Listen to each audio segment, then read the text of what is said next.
Chapter 15, Cost Controls. In this chapter, we're going to talk about why all costs are deemed controllable by someone at some point. But in the short run, there are costs that we do consider as non-controllable. We're going to talk about how performance reporting facilitates management by exception process, what a flexible budget is, how to construct it, and how it's used. We're going to calculate and explain the components of a standard cost variance. Remember, we talked about standards in the last chapter.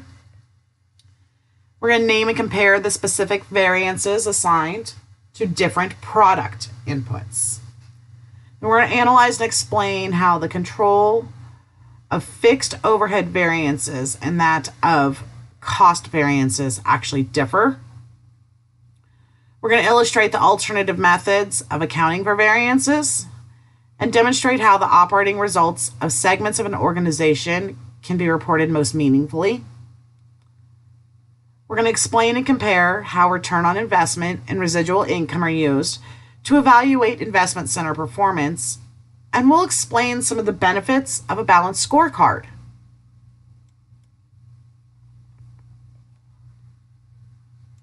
The decision-making process begins with strategic, operational, and financial planning. Implementing the plans and executing operational activities provides that performance data we need. After data is collected, performance is then analyzed, and then the feedback is used to refine the process. This is managerial accounting, this is business, this is all the things that we do as managers in the course of an operational cycle. So costs that may not be controllable in the short run are controllable in the long run. So let's think about some costs that are not controllable in the short run but could be controllable in the long run. For example, the rental expense for the production facility. That's not controllable in the short run, but in the long run it is. When the lease expires, perhaps you choose to renegotiate at a lower rate. Or when the lease expires, perhaps you choose to relocate to a less costly facility. That cost is controllable in the long run, but in the short run, it's probably not controllable.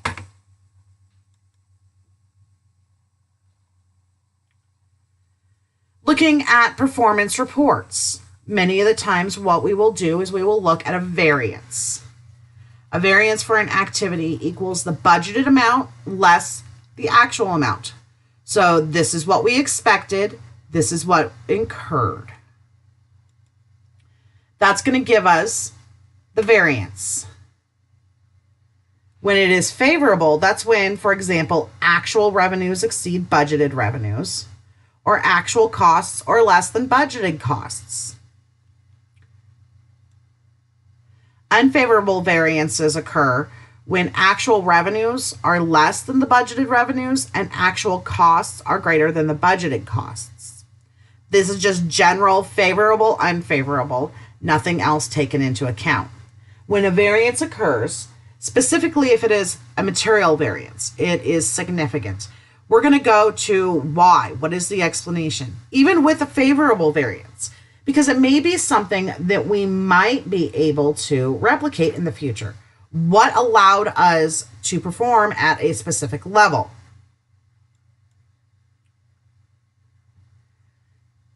For variances and for explanations and for a variety of things, responsibility reporting is one of the more materially usable methods of reporting. And for responsibility reporting, the amount of detail is going to vary on the level of the organization. A department manager receives detailed reports, and a store manager is going to receive summarized information from each department. Now, management by exception, and with it, upper level management is not going to receive operating detail. unless activities are not performing according to plan. So basically, as long as things are coming out the way that we expect them, they kind of leave well enough alone. For example, the vice president of operations would receive summarized information from each store. He wouldn't go down to the more detailed operational information unless there was a problem.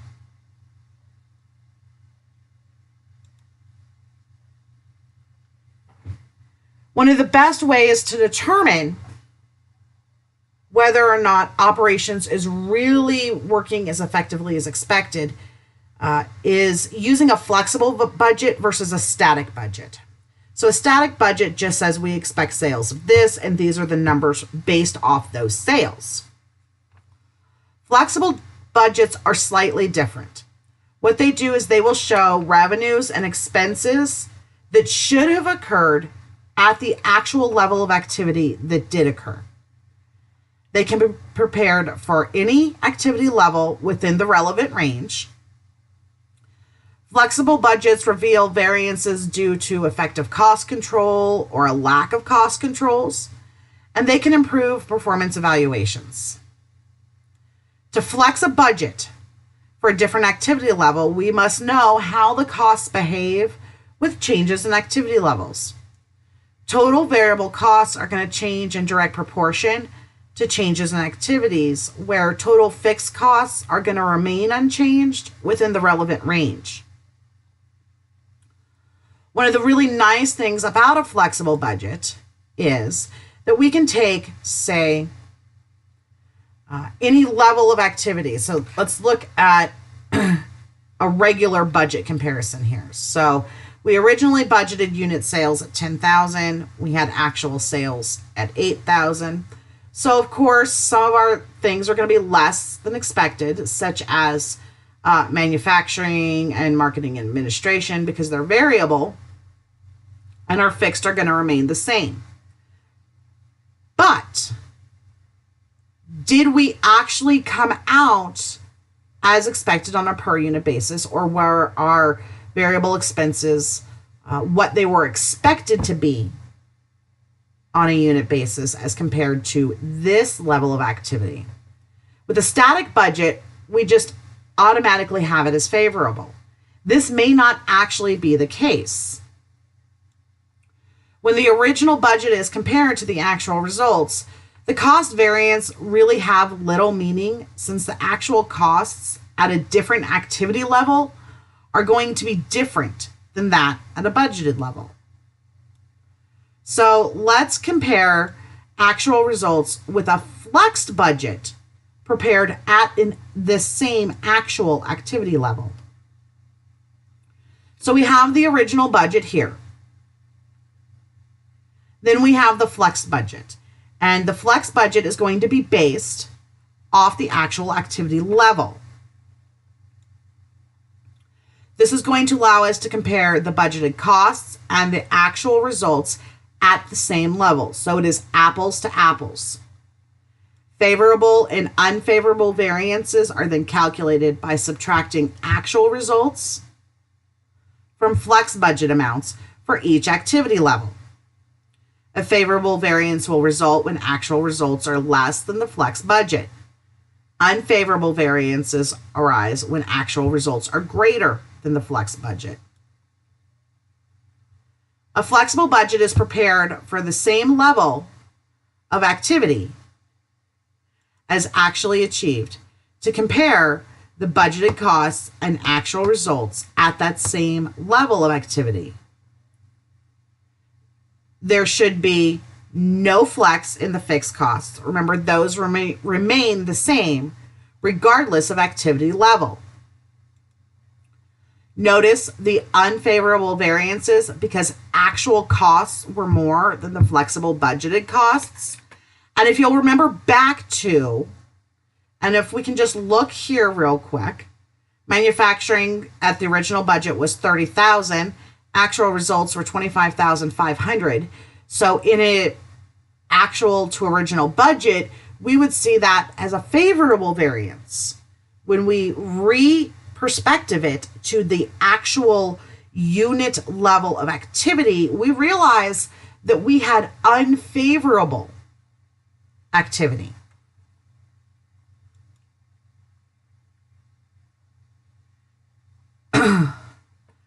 Some of this may come back to standard costs.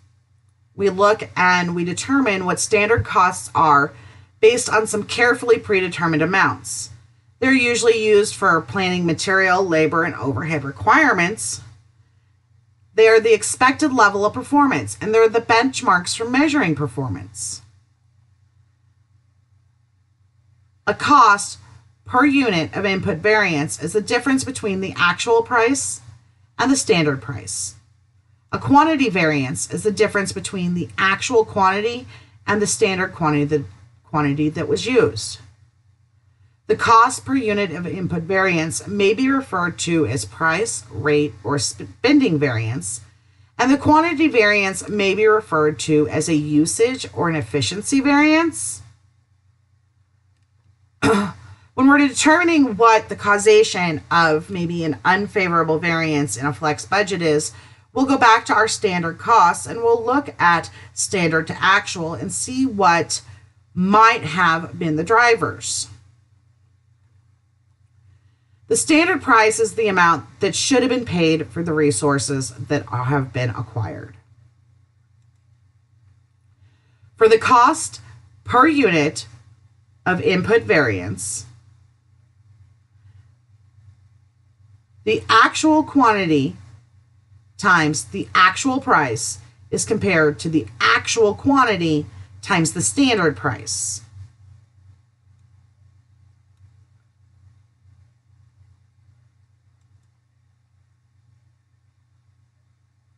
The standard quantity is the quantity that should have been used for the outputs that were achieved. So we use some basic equations.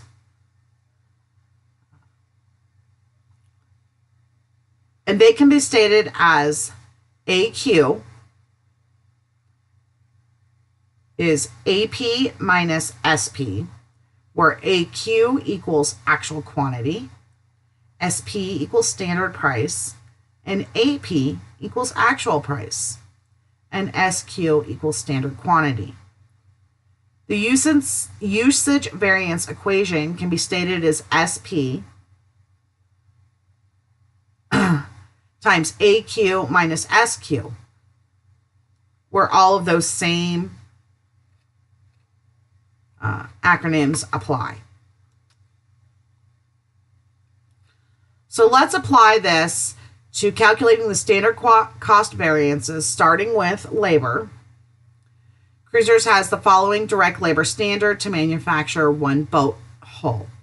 26 standard hours per hull at $12.80 per direct labor hour. Last month, there were 2,540 direct labor hours worked and a total cost of $32,893 to make 100 hulls. The labor variance summary shows the rate variance is $381. So when we take actual hours times the actual price, we come up with the total labor cost. Then let's take that same amount of actual hours multiplied by the standard price, and that tells us what the rate variance is. We paid $32,893. We should have been paying $32,512 if everything had gone according to plan. The labor variance summary shows that the rate variance is $381 unfavorable. Then the efficiency variance is $768 favorable. That's when we take the actual hours times the standard price. And then we compare that to the standard number of hours times the standard price. And we see what the difference between those are.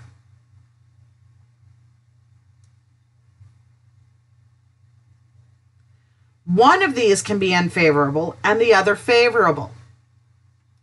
It's important to determine what the various variances are, because even though overall we're looking at a favorable variance because we have a higher favorable than we have an unfavorable as a total.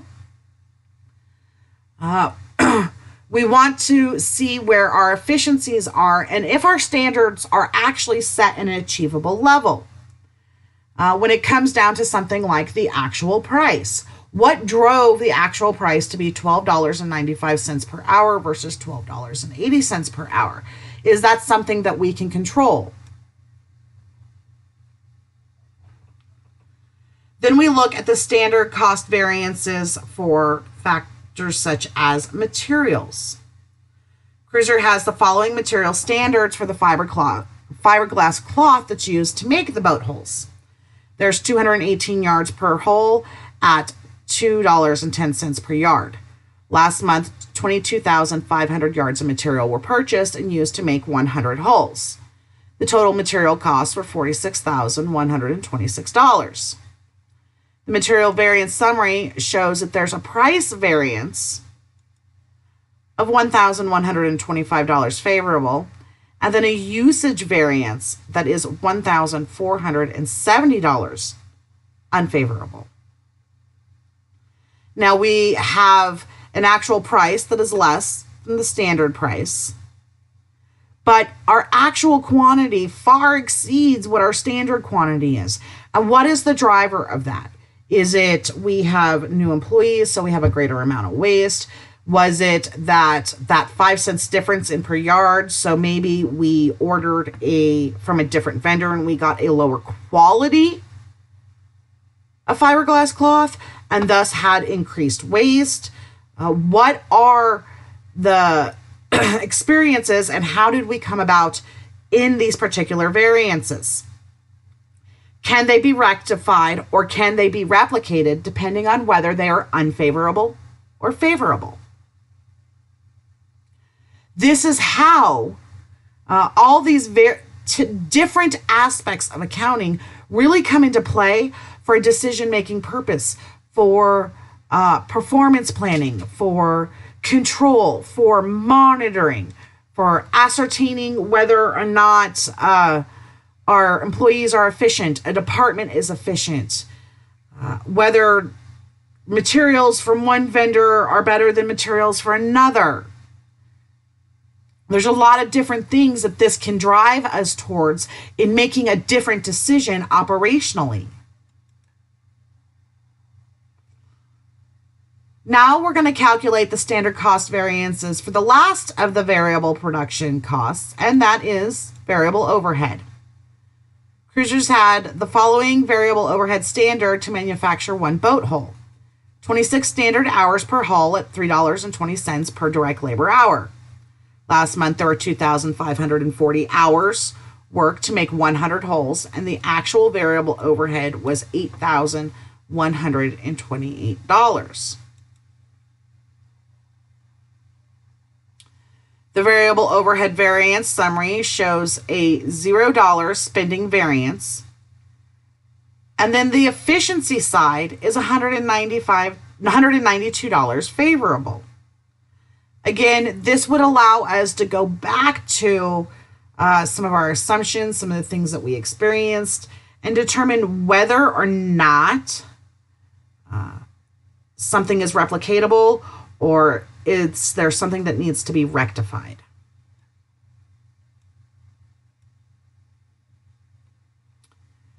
Overhead costs are applied to our products and services using the predetermined overhead application rate. The applied overhead is computed as POHAR times the standard activity. Note that the predetermined overhead activity rate is computed as the estimated fixed overhead divided by the estimated total direct labor hours. To compute the budget variances, actual fixed overhead incurred is compared to the fixed overhead that was budgeted. The fixed overhead budget is compared to the fixed overhead applied.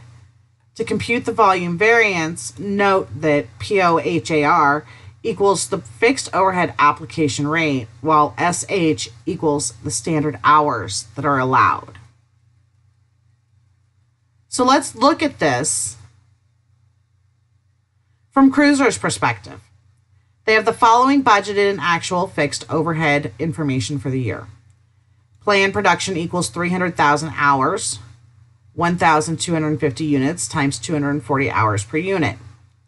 Actual production equals 1,288 units.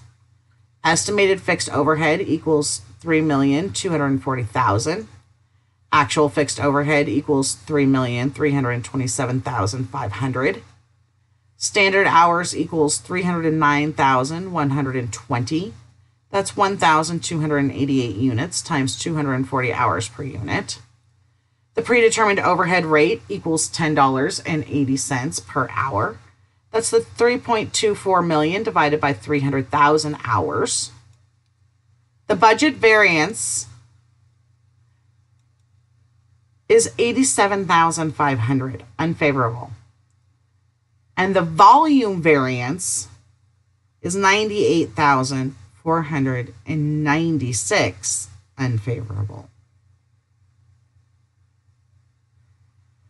When we know what we're looking at, then we can start dialing down and back into operations to determine why we weren't on budget.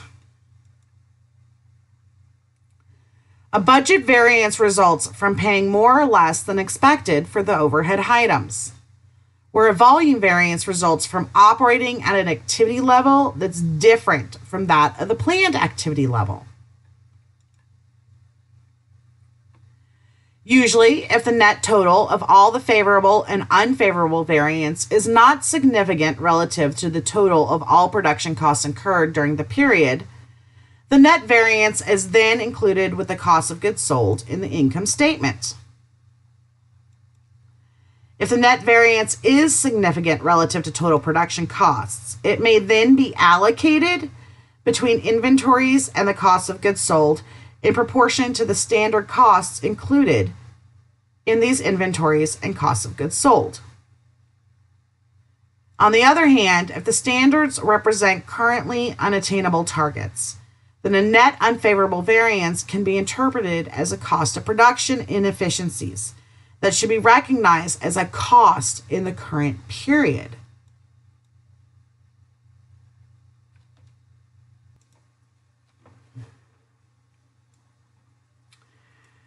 One of the ways that reporting can happen is that it can be based off segments.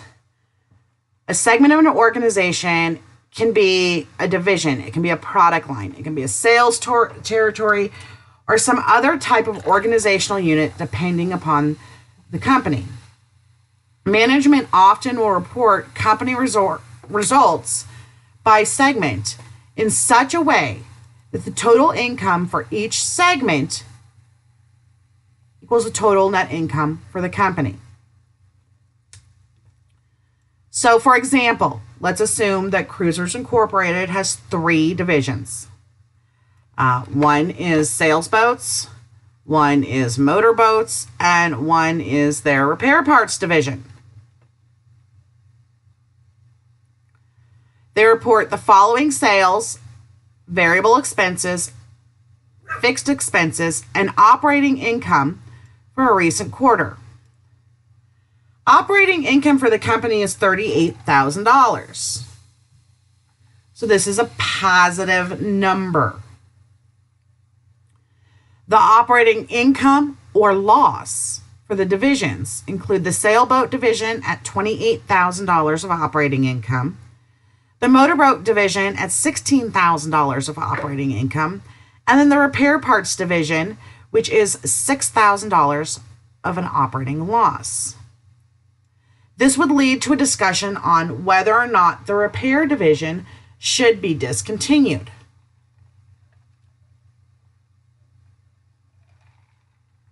One of the mistakes many managers make, and I caution you from ever making this mistake, is during a segment reporting, just looking at this initially and going, yep, that's a loss. We need to get rid of that.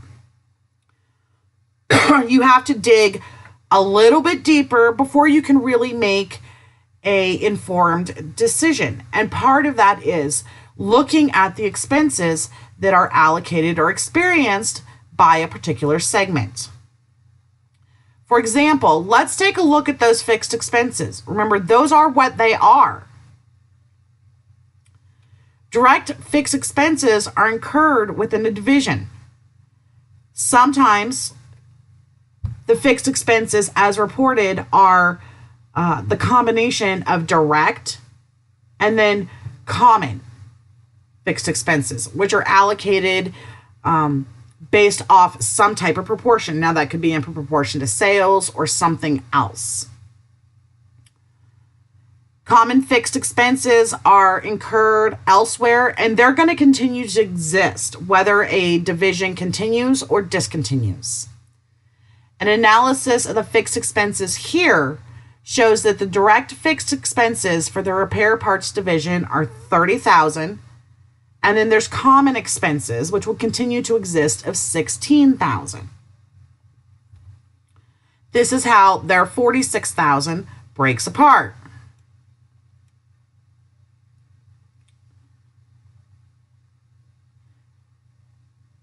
The segment margin is the division's contribution to overall operations, sales minus variable costs minus direct fixed expenses. Common fixed expenses will be incurred whether or not the repair division is discontinued. Segment margin of $10,000 is the repair part division's contribution to overall operations. So basically, what this tells us is that Cruisers' net income will be $10,000 less if the repair parts division is discontinued. It comes down to determining what is a direct fixed expense versus what is a common fixed expense.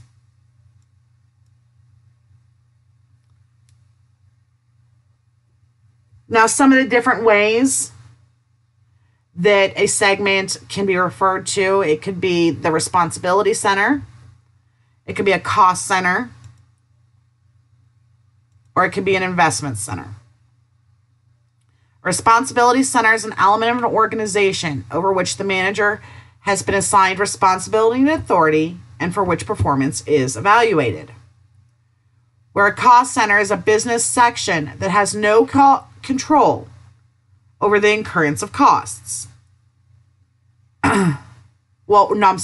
Has control over the incurrence of costs, but they don't have any control over their revenues or any investment funds. An investment center is a profit center where management also makes capital investment decisions. And a profit center is a part of a business that has control over both costs and revenues, but they don't have any control over the investment funds. Some of the methods of evaluating segments include evaluation measures for cost centers, like actual costs are then compared to budgeted costs. For profit centers, the actual segment margin is compared to the budgeted segment margin. And for the investment center, the actual return on investment is compared to the budgeted return on investment. These are performance and evaluation measures that can occur.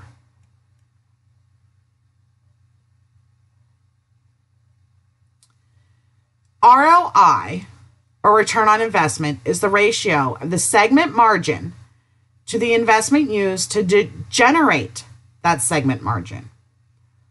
ROI equals segment margin divided by divisional operating assets. Now remember, that is divisional.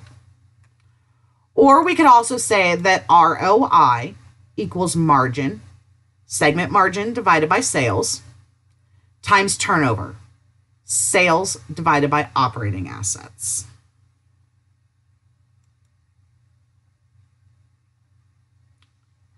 Let's compute the margin turnover and ROI for cruiser segments. Margin is a segment margin divided by sales. Turnover is sales divided by operating assets. where ROI is margin times turnover. Cruiser statistics for margin, turnover, and ROI are illustrated here on this slide.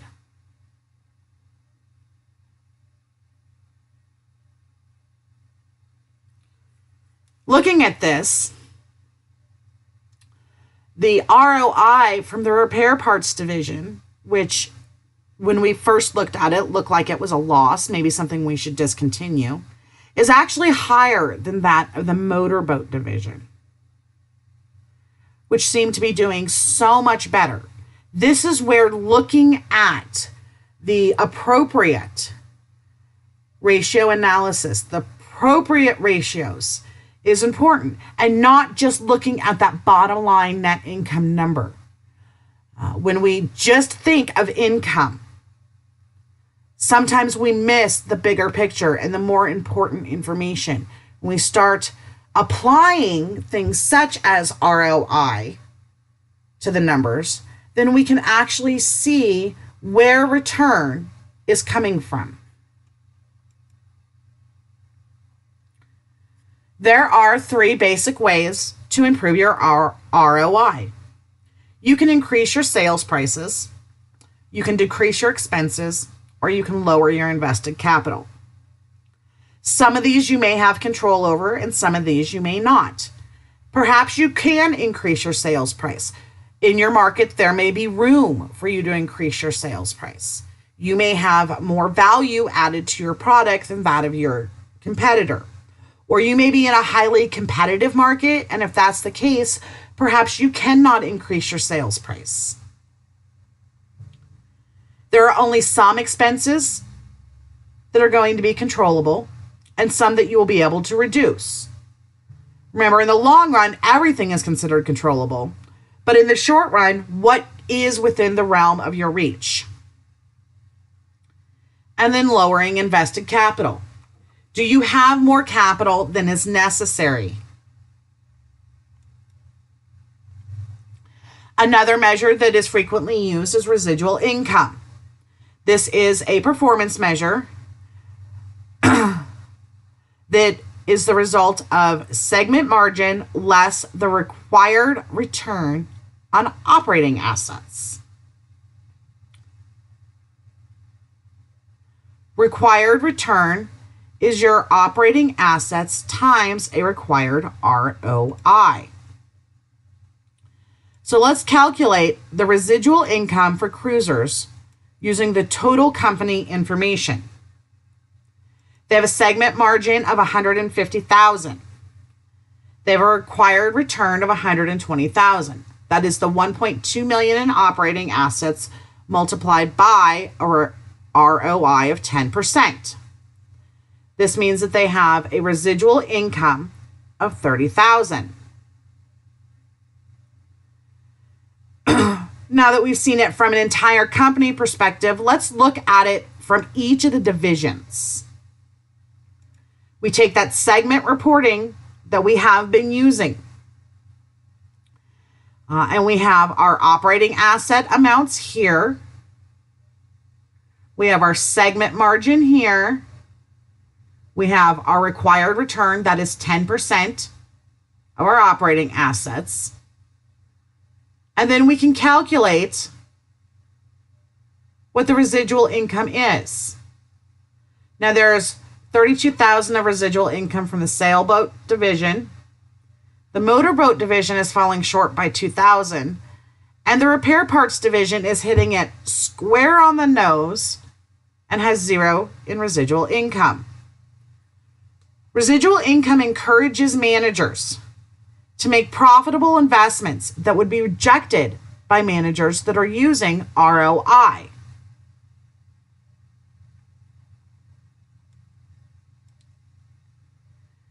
Now, finally, we're going to talk a little bit about the Balanced Scorecard.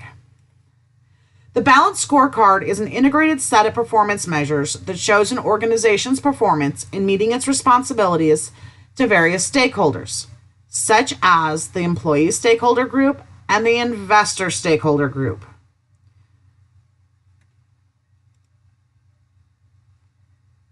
The Balanced Scorecard financial perspective examines how we look to the firm's owners. The Learning and Growth perspective examines how we continually improve and create value. And the Internal Process perspective identifies the activities in which we must excel. Finally, the Customer perspective will examine how our customers see us. So what a Balanced Scorecard does is it takes all the different aspects and all the different stakeholders and says, how are we stacking up? How do people see us? How are we creating value? Are we excelling where we need to excel, or are we not? It's not just all the way down to net income bottom line.